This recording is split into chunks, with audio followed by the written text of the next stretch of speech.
Hello friends, आपका स्वागत है अधिकार एजुकेशन में। और इस वीडियो में हम लोग देखने वाले हैं बिहार स्टेट एग्ज़ाम 2025 जो चल रहा है, जो 14 अक्टूबर से लेकर 16 नवंबर 2025 तक चलेगा। तो इसमें पहले 14 अक्टूबर 2025 को जो सेकेंड शिफ्ट हुआ, ये वो प्रश्न है और ये जो है आपको आर्ट ऑफ टीचिंग के प्रश्न हैं। तो चलिए हम देखते हैं कि पहला प्रश्न क्या था। और ये सारे प्रश्न जो है मेमोरी बेस्ड प्रश्न हैं, तो आप इसको अगर एग्ज़ाम देने वाले हैं तो आप इसको देख कर जाएंगे तो आपको इसी प्रकार के प्रश्न आपको आपके एग्ज़ाम में भी मिलेगा। और ये तो चलिए हम शुरू करते हैं। पहला प्रश्न है कि शिक्षण का मुख्य उद्देश्य क्या है? परीक्षाओं में अच्छे अंक लाना, ज्ञान का रटना, व्यवहार में परिवर्तन लाना, जानकारी एकत्र करना। तो इसका आंसर हमारा हो जाएगा सी हो जाएगा, व्यवहार में परिवर्तन लाना।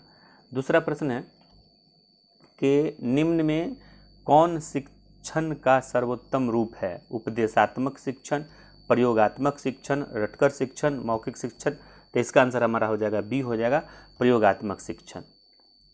शिक्षण की प्रक्रिया में सबसे महत्वपूर्ण घटक कौन है? शिक्षक है, विद्यार्थी है, पाठ्यक्रम है, परीक्षा है। तो इसका आंसर हमारा हो जाएगा विद्यार्थी। शिक्षण का अर्थ है केवल बोलना, सीखने की सुविधा प्रदान करना, अनुशासन बनाए रखना, ज्ञान देना। तो इसका आंसर हो जाएगा सीखने की सुविधा प्रदान करना।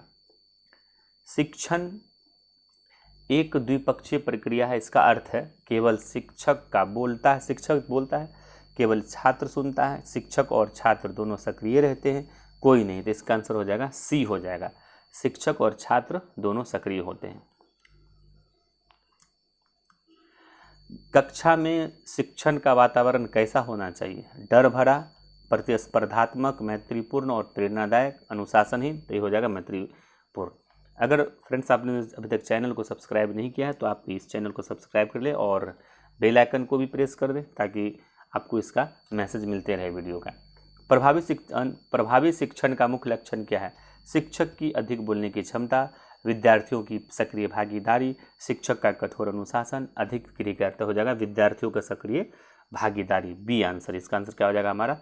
बी हो जाएगा। शिक्षण की कला का संबंध किससे है? ए ज्ञानार्जन से, बी सीखने की प्रक्रिया से, सी परीक्षा से, डी सूचना से। तो हो जाएगा बी हो जाएगा हमारा इसका आंसर, सीखने की प्रक्रिया से। ठीक है, चलिए शिक्षण का लक्ष्य क्या है? शिक्षण का लक्ष्य क्या है? छात्रों को अंक दिलाना?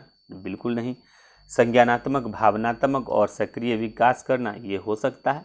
नियम सिखाना? नहीं। अनुशासन करना? नहीं। तो इसका आंसर हमारा क्या हो जाएगा? बिल्कुल इसका आंसर बी हो जाएगा। सॉरी। शिक्षकों को विद्यार्थियों के प्रति कैसा व्यवहार रखना चाहिए? कठोर, उदासीन, स्नेहपूर्वक, दूरी बनाकर। तो इसका क्या हमारा हो जाएगा? सी हो जाएगा, स्नेहपूर्वक। शिक्षा का सर्वोत्तम साधन क्या है? पुस्तक, अनुभव, कक्षा, अनुशासन। तो इसका आंसर बी हो जाएगा, अनुभव हो जाएगा। शिक्षण में प्रतिपुष्टि यानी कि फीडबैक का उद्देश्य क्या है? परीक्षा करना, विद्यार्थियों की प्रगति जानना, अनुशासन बनाए रखना, शिक्षण की जांच करना। तो इसका आंसर हमारा बी हो जाएगा, विद्यार्थियों की प्रगति को जानना। शिक्षण की सफलता का मापन किससे होता है? शिक्षक के बोलने से? बिल्कुल नहीं। विद्यार्थियों के सीखने से? ये हो सकता है। पाठ्यक्रम से? नहीं, ये नहीं। तो इसका आंसर हमारा क्या हो जाएगा? बी हो जाएगा। शिक्षण का कौन सा सिद्धांत सीख कर करने पर बल देता है? व्याख्यान विधि, क्रियात्मक विधि, मौखिक विधि, प्रश्नोत्तर विधि। तो इसका हमारा क्या हो जाएगा? बी हो जाएगा, क्रियात्मक विधि। शिक्षण में रुचि उत्पन्न करने का सर्वोत्तम उपाय क्या है? डांटना, प्रेरणा देना, सजा देना, चुप रहना। तो हमारा आंसर क्या हो जाएगा? बी हो जाएगा, प्रेरणा देना। प्रभावी शिक्षक की पहचान क्या है? अनुशासन प्रिय, छात्रों को समझने वाला, अधिक बोलने वाला, सख्त। तो इसका हमारा आंसर क्या हो जाएगा? बी हो जाएगा, छात्रों को समझने वाला।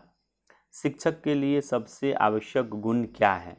ज्ञान, धैर्य, अनुशासन, भय। तो हमारा बी हो जाएगा, धैर्य। क्योंकि जिस शिक्षक में धैर्य नहीं होगा वो फिर बच्चों को पढ़ा नहीं पाएगा। वो तुरंत क्या गुस्से में आएगा और या तो क्लास से भाग जाएगा, या बच्चे को डांट देगा, या बच्चे को जो है डरा कर भगा देगा।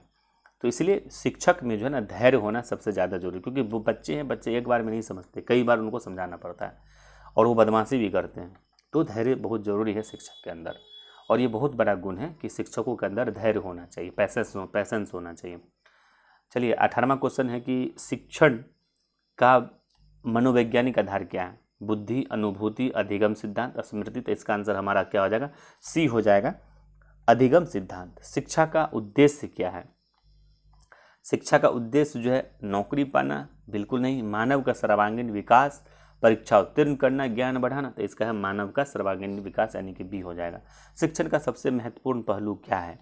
शिक्षक का नियंत्रण, विद्यार्थियों की सहभागिता, गृह कार्य, परीक्षा। तो इसका आंसर बी हो जाएगा, विद्यार्थियों की सहभागिता। शिक्षक को विद्यार्थियों की समस्याओं के प्रति क्या करना चाहिए? ए अनदेखा, बी समाधान करने का प्रयास, सी सजा देना, डी मजाक उड़ाना। इसका आंसर हमारा हो जाएगा बी हो जाएगा, समाधान करने का प्रयास करना चाहिए। शिक्षण में ऑडियो वीडियो माध्यम का प्रयोग क्यों किया जाता है? समय व्यतीत करने के लिए, शिक्षण को प्रभावी बनाने के लिए, मनोरंजन के लिए, अभ्यास के लिए। तो इसका आंसर हमारा क्या हो जाएगा? बी हो जाएगा, शिक्षण को प्रभावी बनाने के लिए। शिक्षक और विद्यार्थी के बीच संबंध कैसा होना चाहिए? भय का होना चाहिए, मित्रता का होना चाहिए, प्रतिस्पर्धा होना चाहिए, दूरी होना चाहिए। तो ये हमारा क्या हो जाएगा? मित्रता का होना चाहिए। कक्षा प्रबंधन का अर्थ है विद्यार्थियों को सजा देना, शिक्षण का वातावरण बनाए रखना, परीक्षा कराना, खेल कराना। तो इसका आंसर हमारा क्या हो जाएगा? बी हो जाएगा, शिक्षण का वातावरण बनाए रखना। एक अच्छा शिक्षक कैसा होता है? प्रेरणादायक, कठोर, मौन, डरावना। तो एक अच्छा शिक्षक जो होगा वो होगा प्रेरणादायक होगा। शिक्षण की असफलता किस पर निर्भर करती है? शिक्षक के बोलने की क्षमता पर, विद्यार्थियों के सीखने की क्षमता पर, पाठ्य पुस्तक पर, विद्यालय पर। तो क्या हो जाएगा? विद्यार्थियों के सीखने की क्षमता पर। ठीक है, अब देखिए, सीखने की प्रक्रिया में सबसे महत्वपूर्ण है अनुशासन, प्रेरणा, नियंत्रण, परीक्षा। तो इसमें क्या हो जाएगा? प्रेरणा हो जाएगा, बी हो जाएगा। शिक्षण में शिक्षण में उदाहरणों का प्रयोग क्यों किया जाता है? समय भरने के लिए, समझ को आसान बनाने के लिए, मनोरंजन के लिए, परीक्षा के लिए। तो इसका आंसर हमारा बी हो जाएगा, बी हो जाएगा, समझ को आसान बनाने के लिए। शिक्षक को कक्षा में कैसी भाषा का प्रयोग करना चाहिए? कठिन, स्थानीय, सरल और स्पष्ट, केवल अंग्रेजी। तो इसका आंसर हो जाएगा सी हो जाएगा, सरल और स्पष्ट। शिक्षक का सर्वोत्तम कार्य है ज्ञान बांटना, विद्यार्थियों को प्रेरित करना, नियंत्रण करना, प्रश्न पूछना। तो इसका आंसर हमारा बी हो जाएगा, विद्यार्थियों को प्रेरित करना। धन्यवाद।